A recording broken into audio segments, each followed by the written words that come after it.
দেখে গেলেন এনাদের যে অভিযোগগুলো ছিলেন এই অভিযোগগুলো ওনারা শুনেছেন এবং ওনারা যেটা স্টেপ নেওয়ার সেটা নেবেন। ওনারা শুনে গেছেন এবং ওনারা যে স্টেপটা নেওয়ার ওনারা নেবেন। আর শুধু আমাদের একটু অপেক্ষা করতে হবে।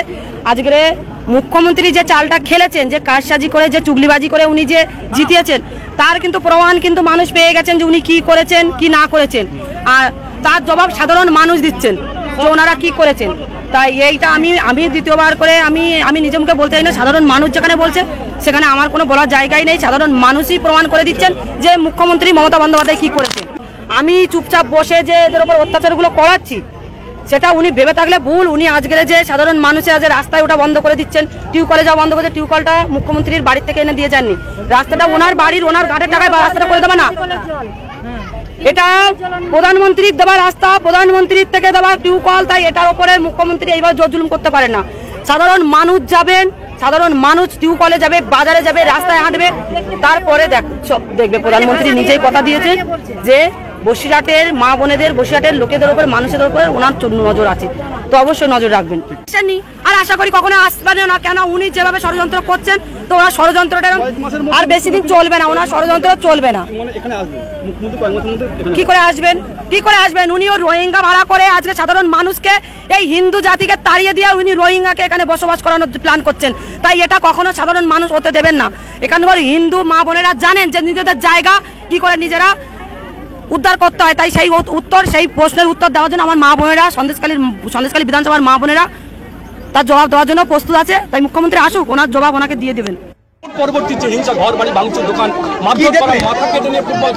দেখুন, আপনারাও দেখেছেন এই সন্দেশখালী যে শাহজাহান যেই উৎপাত, তার কর্মীরা যা করে চলছে লাগাতার, তৃণমূল আর সেই গুন্ডা শাহজাহানের সেই লোক, এই গরিব মানুষ, এসটি শিডিউল ট্রাইবেরা বাড়িঘর ভেঙেছে, কিচ্ছু নেই এদেরকে। এই যে ছাদগুলি ভেঙেছে, দ্বিতীয়বার করার মতো তাদের কাছে পয়সা নেই। সবচেয়ে দুর্ভাগ্যজনক, জলের একটা পাইপ বসানো হয়েছে এখানে, ডিপ টিউবওয়েল বসানো হয়েছে, ওখান থেকে জল খাওয়ার জন্য এখানকার লোক যায় জল আনার জন্য, সেটাকেও তার মধ্যে তৃণমূলের গুন্ডারা বসে থাকে, এখান থেকে জল নিতে দিচ্ছে না ইলেকশনের পর থেকে। পুকুরের জল খেয়ে এদেরকে জীবন অতিবাহিত করতে হচ্ছে। ভাত রান্না করেছে গরিব মানুষ, আমাকে এখন জিজ্ঞাসা করছে ভাত রান্না করেছিলাম, ভাতগুলো ফেলে সামনে উঠার মধ্যে ফেঁকে ভাতের ড্যাগটা নিয়ে চলে গেছে। এই ধরনের অবস্থা সন্দেশখালীতে। আর মহিলা মুখ্যমন্ত্রী বলবেন আমি গরিবের জন্য কাজ করি, আমি এসটির জন্য, আমি এসসির জন্য কাজ করি। এর চাইতে গরিব এসটি ভারতবর্ষে কোথাও আছে? এখানে তাদের কাছে জল খাওয়ার পর্যন্ত বন্ধ করে দিয়েছে। এটা তো পুরো এসটি একদম এরিয়া, এসটি আদিবাসী এরিয়া। হ্যাঁ, আদিবাসী এরিয়া। তো আদিবাসীদের জন্য সেন্ট্রাল গভর্নমেন্ট থেকে অনেক স্কিম আছে, নরেন্দ্র মোদীর নেতৃত্বে সরকার আর নেই। সেই স্কিমগুলো এদেরকে দেবে না। আমাকে বলছে যে তৃণমূলে এরা যখন বুথে হেরেছে, 425-এর কাছাকাছি টোটাল ভোট ছিল, 400 ভোট বিজেপিতে গিয়েছে। তারপর থেকে অত্যাচার শুরু হয়ে গেছে। তার আগেও সন্দেশখালীতে অত্যাচার ছিল। মহিলাদের উপরে কী হয়, মহিলারা নিজেই বলছে, আপনার রেকর্ডিং নিয়ে নিন, আপনারা আগে এসছেন জানেন। তো কন্টিনিউ সেটা করে চলে আসছে এবং এখানে তাদের উৎপাত করে চলে আসছে। আর আপনি তো দেখলেন, আপনি কি স্টেপ নেবেন? দেখুন, আমি সমস্ত রিপোর্ট আমাদের কমিটি নিয়ে রিপোর্ট আদরণীয় রাষ্ট্রীয় অধ্যক্ষ জেপি নাড্ডাজিকে দেব এবং আমরা আগেও সন্দেশখালী বিষয়ে পুরো দুনিয়াকে সামনে রেখেছি। সন্দেশখালীর মানুষের সঙ্গে যেটা অত্যাচার ক্রমাগত হচ্ছিল, আর এবার ইলেকশনের পরে এরা কন্টিনিউ যে করে আসছে, গরিব, এর চাইতে গরিব মানুষ তো আমার মনে হয় ওয়েস্ট বেঙ্গলে কোনো জায়গাতে নেই। আর তারপরে এসটি, আমরা এসটি অ্যাট্রোসিটি অ্যাক্ট, আর সেই দিশাতে আমরা হাইকোর্টে যাব এবং স্টেট গভর্নমেন্টকে জবাব তলব করব হোম মিনিস্ট্রির মাধ্যমে। এবং আমি আশা করি অমিত ভাই শাহ, দেশের গৃহমন্ত্রী, সক্ষম সেই বিষয় করতে। আর আপনারা জানেন এই রাজ্যের কতগুলো মন্ত্রী জেলে রয়েছে, যার নাম আমি নিলাম এখানে, উনিও তো জেলেই রয়েছেন।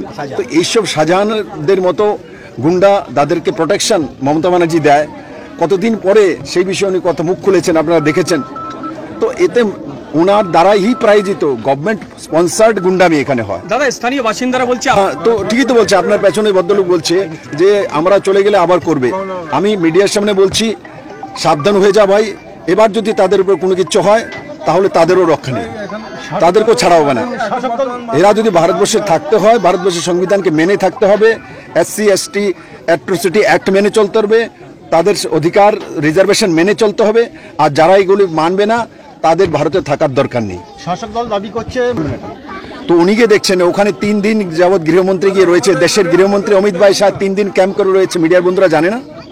উনি বললে হবে আপনাদের কাছে প্রমাণ নেই? ক্যা দেশের গৃহমন্ত্রী অমিত ভাই শাহ 3 দিন ক্যাম্প করেনি ওখানে? ক্যা সেন্ট্রাল গভর্নমেন্ট থেকে ডিজি চেঞ্জ করেনি ওখানে? রাজীব সিংকে সেখানে ডিজি বানিয়ে স্পেশাল ডিজি ওখানে পাঠানো হয়নি সিআইএসএফ থেকে উঠিয়ে? তাহলে অ্যাকশন করছে না কে বলছে? সেন্ট্রাল গভর্নমেন্ট সেখানে করছে, কিন্তু যখন কোনো একটা ঘটনা ঘটে যায় তাকে উকসানি না দিয়ে সেটাকে শেষ করা, আমরা সেই দিশাতে কাজ করি। আমি তো বলি আমাদের আসার দরকার নেই, মমতা ব্যানার্জি আপনি ক্যাম্প করুন, শেষ করে দিন, আমাদেরকে আসার কি দরকার? আপনার রাজ্যে আপনি চালান, আপনি মুখ্যমন্ত্রী, আপনি মহিলা, আপনি তো সব কিছু পারেন, করেন, আমাদের আসার দরকার নেই। আমরা কেন আসবো? আমরা তখনই আসতে যখন আপনি সেই কাজগুলো করেন না। আপনি উদাহরণ মণিপুরের, আপনি মিজোরামের, আপনি লন্ডনে চলে যাবেন, আপনি নিজের কথা বলুন। যদি বাইরে থেকে কেউ আসে বলেন আমার বাংলার কথা বলো, আমি তো বাংলার কথা বলছি। ওনাকে ইলেকশনে পলিটিক্যালি বলতে নেই, আমার বাংলার মানুষ বলতে হবে, বাইরে থেকে ওরা এসছে।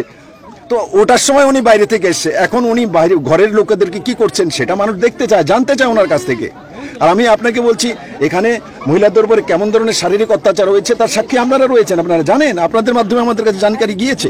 কুচবিহারি গেছি, শুধু সন্দেশখালী তো হয় এমন নয়, কুচবিহারিতে গিয়েছি, আমি নাম বলতে পারবো না কারণ রেপ ভিকটিম, ওকে বাড়িতে গিয়ে বাড়ি ঘর ভাঙচুর করে সর্বশান্ত করে তারপর শান্ত হয়নি, তারপর এক রাখাল করে একজন তৃণমূলের নেতৃত্ব স্থানীয় ওর উলঙ্গ করে মহিলার বুকের উপরে বসেছে, আর 20 জন মিলে তাকে রেপ করা হয়েছে। আজ পর্যন্ত মিশন হসপিটালে রয়েছে, অ্যাডমিট আইসিইউতে রয়েছে, আজ পর্যন্ত তার এফআইআর হয়নি, 164-তে তার স্টেটমেন্ট নেওয়া হয়নি।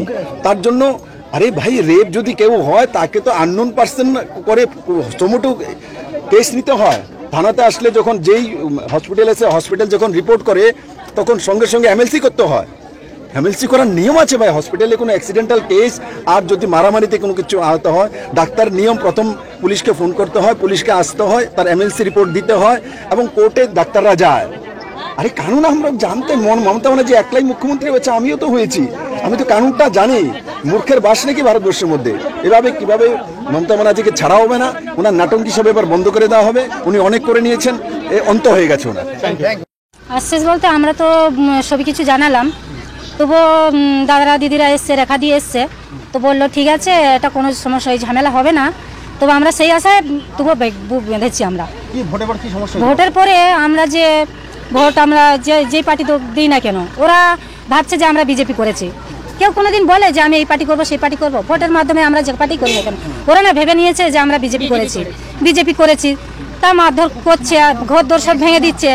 ভেঙে দেওয়ার পরে তো 4 তারিখে আমরা জানি যে ফলাফলটা কি হবে, মারপিটটা শুরু হয়ে গেছে। এবার আমরা জানি যে যেহেতু টিএমসি জিতে গেছে, বিজেপি হেরে গেছে, আমরা চুপচাপ আমাদের মতন ঘরেই রয়েছি।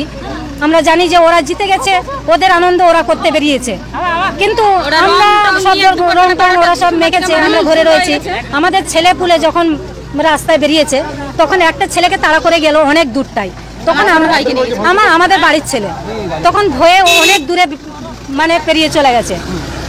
পেরিয়ে যাওয়ার পরে আমরা বলছি কি হলো কি ব্যাপার, ওখানে গিয়ে দেখি না পুরো একদম লাঠালাঠি মারামারি হচ্ছে। আমাদের 4টে ছেলে পুরো মাথা ফাটিয়ে দিয়েছে, রক্তাক্ত একদম। আজকে জানেন?